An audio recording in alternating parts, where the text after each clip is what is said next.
Jumpa lagi dengan channel Arif Sartono. Belajar yuk.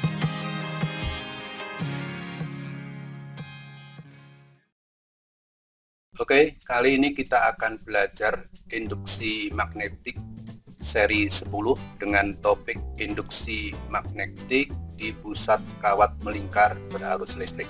Materi ini sebenarnya kejadian istimewa dari materi yang telah dibahas di seri sebelumnya, ya, seri 9, yaitu induksi magnetik di sumbu kawat melingkar. Nah, kali ini rumusnya lebih sederhana.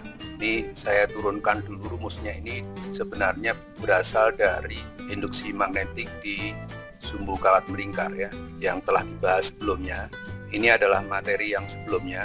Jadi induksi magnetik di sumbu kawat melingkar itu rumusnya adalah BP 2pi A kali K kali I per R kuadrat sinus alfa. Nah, sinus alfa itu kan sama dengan sisi depan sudut per sisi miring, A per R.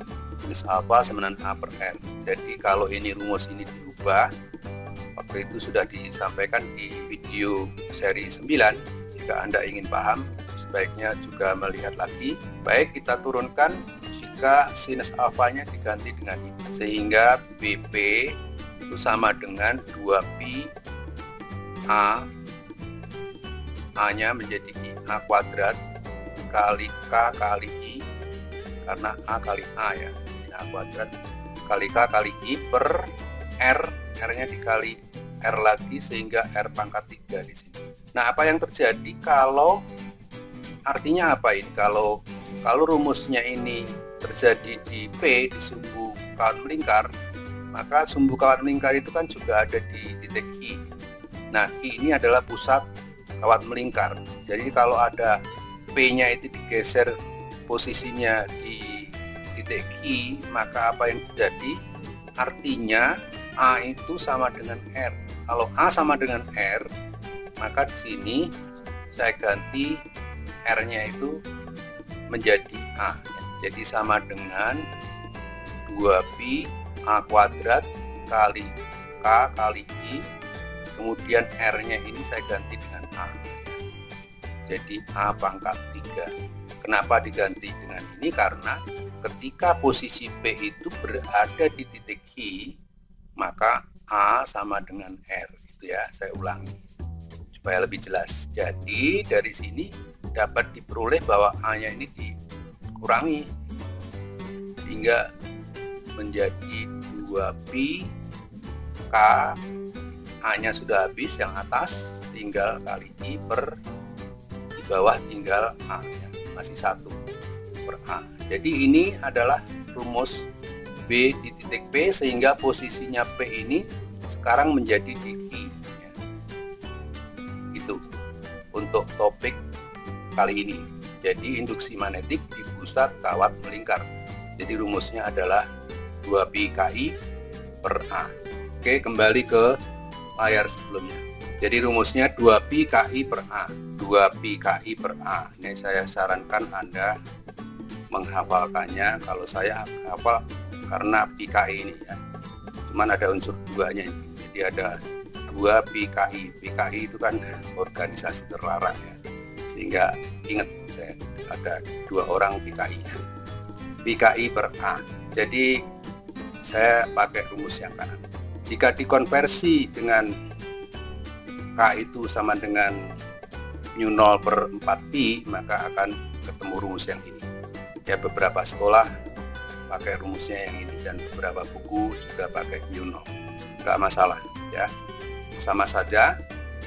Oke, yang perlu dipahami lagi bahwa B di pusat kawat melingkar ini, B-nya adalah induksi magnetik di titik P, P-nya sekarang sudah berada di pusat lingkaran, kemudian I adalah arus yang dialirkan di kawat, lalu A ini jari-jari lingkaran kawat, dan K itu konstanta permeabilitas yang besarnya 10 pangkat min 7 Weber meter pangkat min 1 ampere pangkat min 1. Oke, nanti kita pahami induksi magnetik di pusat kawat melingkar ini dengan contoh soal. Oke, ini adalah contohnya. Saya bacakan dulu soalnya. sebuah kawat berbentuk lingkaran berpusat di O dengan jari-jari 10 cm dialiri arus listrik sebesar 20 ampere. Jika mu 0 4pi kali 10 pangkat min 7 Weber meter pangkat min 1 ampere pangkat min 1, hitunglah induksi magnetik di titik O. Oke, ini adalah rumus yang akan digunakan. Jadi ditampilkan di sini agar Anda juga semakin hafal. Baik, walaupun tidak ditanyakan, kita bahas dulu arahnya agar menjadi paham. Kalau arus listrik dialirkan lewat kawat melingkar ini dari sisi kiri, maka tangan ini kita genggamkan di kawat, ya, kawat penghantar sebelah kiri. Maka sesuai dengan arah arus, ibu jari, arah keempat jari yang lain menunjukkan arah medan magnetik. Jadi di sebelah kiri kawat ini arahnya akan merupakan titik, ya. Titik itu artinya menuju mata kita. Maka kalau diteruskan, ini medan magnetik sebenarnya mengelilingi kawat sehingga di dalam lingkaran arahnya masuk, ya. Arahnya masuk, makanya di sini arahnya silang. Jadi induksi magnetik di titik O arahnya meninggalkan mata kita. Oke, setelah itu kita menghitung besarnya. Besarnya tinggal pakai rumus ini, yaitu B di titik O sama dengan 2 kali B kali K kali I per A. Kita masukkan nilainya sama dengan 2 kali Pi kali 10 pangkat min 7 kali 20 ampere dibagi 0,1. Jadi kita hitung nilainya adalah 4 Pi kali 10 pangkat min 7 dikurangi 0-nya 2, jadi min 5 Tesla, ya. Baik, kalau dihitung pi-nya 3,14, maka 3,14 kali 4 itu 12,56. Jadi hasilnya 1,256 kali 10 pangkat min 4 Tesla. Oke, ketemu B-nya di pusat lingkaran atau di titik O, yaitu 1,256 kali 10 pangkat min 4 Tesla. Baik, semoga bermanfaat.